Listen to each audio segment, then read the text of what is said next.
To Wall Street now with a down day for the Dow. The index fell nearly 400 points as traders react to President Trump's proposal to cap credit card interest rates at 10% for 1 year.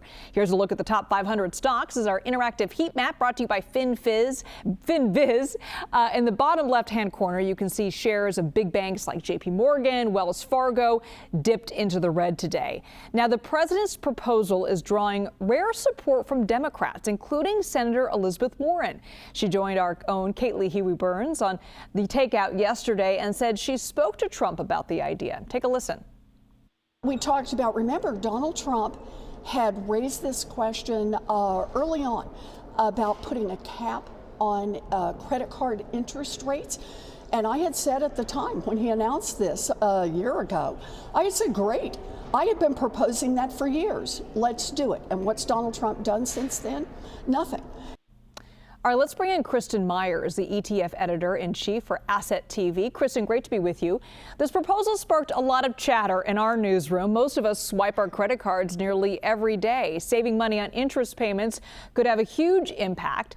But how much do most Americans pay in interest now, and how much could they save with a 10% cap on those credit card interest rates?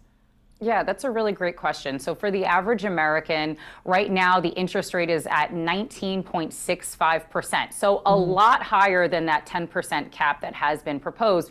But remember that your interest rate really depends on you, the borrower, your credit score, for example, your borrowing history. So right now, a lot of Americans have an interest rate of anywhere from 20% to 23%.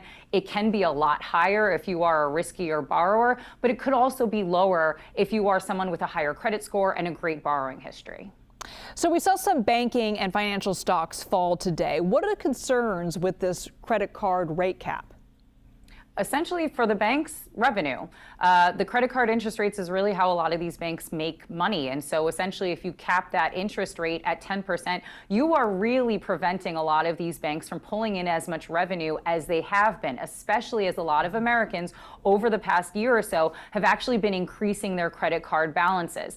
And then there's also the fact that the financial industry came out and said, hey, if you want to cap the interest rates and you want to essentially therefore cap our revenue, it means we're not going to be able to offer credit to as many people as possible. As I said just a second ago, your interest rate really depends on you as the borrower. So if you are a riskier borrower, if you have a riskier profile, the bank says, okay, that means we're going to give you a higher interest rate because it is riskier for us to give you credit. So what essentially a lot of concerns are is that if they lower that interest rate to that 10%, it's going to kick out a lot of borrowers from getting any kind of credit. And then for the folks that aren't kicked out, maybe they have great credit or they have a great borrowing history and the bank says, hey, we can still offer you credit. It means they're not going to get as many rewards as they used to because that's also what the interest rates pay for.